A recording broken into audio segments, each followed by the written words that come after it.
Hey everybody, this is Brad from Johnson Small Engines, better known as the One-Hand Mechanic. If I can do it, you can too. We have here a Cub Cadet. This is a 2-stage, 24-inch self-propelled model. I am going to show you how to start and operate it. And for everybody out there who just wants to know how to run it, I know I tend to go on and tell people a lot more about running it and operating it versus the starting. So I'm going to go right to the start for you guys right now. First thing you definitely want to make sure is you check the oil, engine oil. Just do this real quick. Just make sure you're at between your two dots. This oil has freshly been changed and it's right on the mark. Your gasoline is going to be straight unleaded. Hopefully you guys are out there and you can use non-ethanol. I do know they have a product, it's called True Fuel, or there's a lot of products out there that you can buy off the shelf that have the stabilization capabilities to actually keep the fuel fresher. If you buy it from the store, you can check it out online. There's a couple different, I'll put a link in the description below for True Fuel and you guys can check that out. As far as starting it, our controls are down here. We have the turtle, of course, stop, and then rabbit. So obviously stop is stop. So if you have it here, it's not gonna run. Make sure you at least bump it up to halfway before you start it. You have a on and off switch here, which is actually like a key. You have to make sure that this is all the way in, and that will also shut the machine off. So make sure you have this key, make sure it's in. This is your primer right here. They usually say prime 2 or 3 times. If needed, depending on how cold it is, you definitely want to prime it more than that, because don't go crazy, but if it's like 20 degrees outside, I think 4 primes would probably be good. We're in about 40 degrees, so we're gonna prime it a few times. The choke is here. It says run and choke. So when the choke is on, when you start it, you're gonna have it on choke. We're actually going to prime it twice, 1, 2, and then you have a pull cord here. And then we have an electric starter on this side. And the electric starter on this side, I will go over with you a little bit later, but the electric starter is very nice to have. We're gonna go over that in a second, but as far as starting it goes, go ahead and give it a pull. We're ready to go.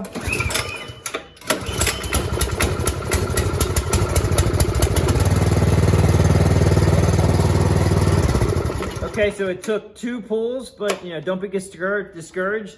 If the machine is operating correctly, it shouldn't take more than a few pulls. But being that said, in 20-degree weather, you definitely want to use the electric starter. And that's pretty much how you start it. But I'm going to show you right now how to use the electric starter.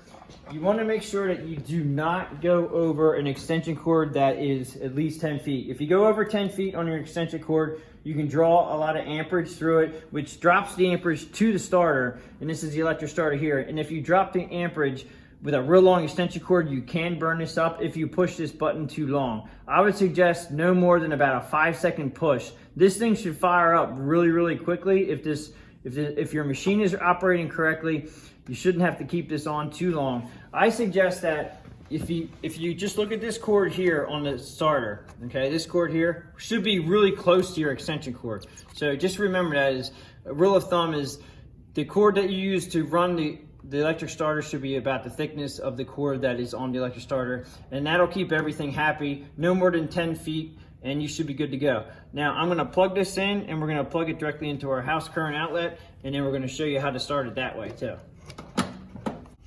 Okay, so we're plugged in, and I'm gonna show you again how to start it. We're gonna come over to the on and off, and we're gonna put it just about center. I like to have it in center. Make sure your button's in.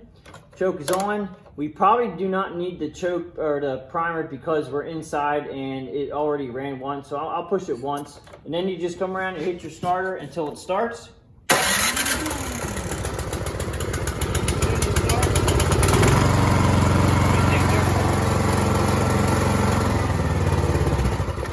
You can turn it off by this right here, your throttle. That's usually how I turn it off because the stop is right here.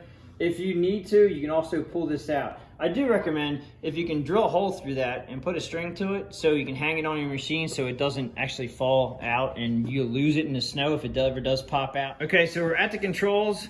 You have, if you read your drive, all your controls are right here, but the auger is on the left-hand side, and then you have your drive for your wheels on the right-hand side.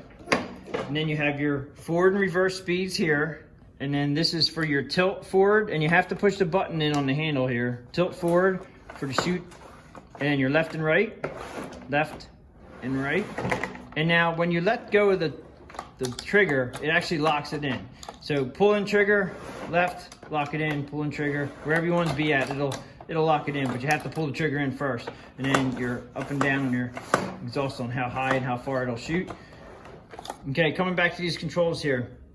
When you're going forward and backward, okay, so you have always have your auger on before you go forward or backward. That's just a rule of thumb. I would suggest that. And then also, this has a nice feature where if you hold down your drive and your auger, and you left up on your auger, it doesn't come back.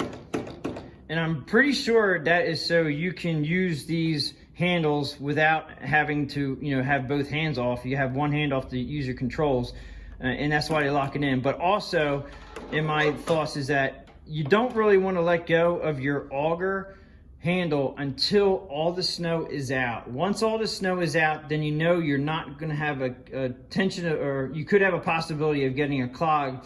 If you let go of your handle and your drive at the same time and the snow is not exhausted, then it could freeze up in the front.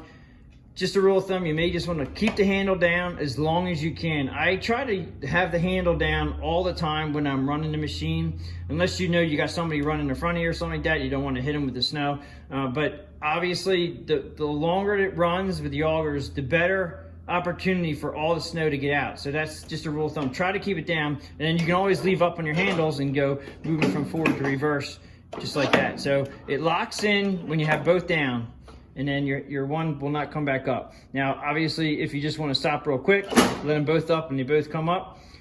But that's pretty much the handles. Now, as far as turning, this is actually, when it drives, both wheels will drive. Okay, so it's a little hard to turn it. So these triggers here, it actually unlocks one wheel drive, and then you're able to easily turn the machine. So when you turn a corner and you want to go straight again, just let that trigger go, and it locks in your wheels again, which will give you positive traction, which will give you the force that you need to go through the snow. And then when you get to the end, you just hold one trigger up, and you can go left or right, doesn't matter. Obviously, I'm right-handed, so it's I only use the one trigger, but it works both ways. So again, drive is on this side, auger is on this side. They have a little teeny, it's an auger lock. This is with this handle. When you have this handle down with your auger on this side down, it locks it in. Okay, that's just, a lot of people are wondering why they lock down, and there's a reason for that. It's usually so you can control your controls. Obviously, I don't have the left hand, so it's not quite as easy for me. I try to line everything up before I get going, and I'm good to go. I just want to show you one more thing in the front there about the augers in the front. You do have a couple shear pins. If you ever wonder why you're not blowing snow very well, and it was blowing snow great like a minute or two before, you want to come in here, and I know it's going to be full of snow, but if you rock each one of these paddles back and forth, there's a shear pin here, there's a shear pin here, there's one on this side over here, and they're here. Now these are designed to shear, and when they shear, you're going to lose some momentum. One of these guys is not going to spin, the other one may or may not spin. If they shear, they're designed to shear, so you don't hurt your gearbox here, and you just have to have shear pins. Try to keep a couple shear pins, with you at all times. Yes, it's a pain in the butt when they do go because there's snow in here. The other thing is heavy duty silicone or any kind of silicone spray that you can get at a hardware store. If you spray it all up inside, like so, get it off from here, up in the barrel. Do this before you blow snow. Don't do it after the fact when the snow's in here. It's not going to work. You get this all over inside here where the thrower is, the 2-stage in the back. And then you come up here, and you're going to do up in here, and down in the throat there. Now that's going to help the snow come out. This silicone spray is extremely slippery. It works great. They have a handle here that is for unclogging your machine. That's what this handle's for. Obviously, you want to make sure that your machine is off when you use this handle, and it can help you unclog things, but the silicone spray helps. It helps a lot. I definitely use it on all the machines that go out of shop. We put silicone spray in there so they're ready to go for the first. You do have to reapply every time it snows, but it's great to have on hand. And then this one also came with a headlight, which is nice, but that's pretty much it. As always, if you like this video, please give it the thumbs up, subscribe, tell your friends about my channel. If you have any comments, please leave them below, and I will catch you on the next one.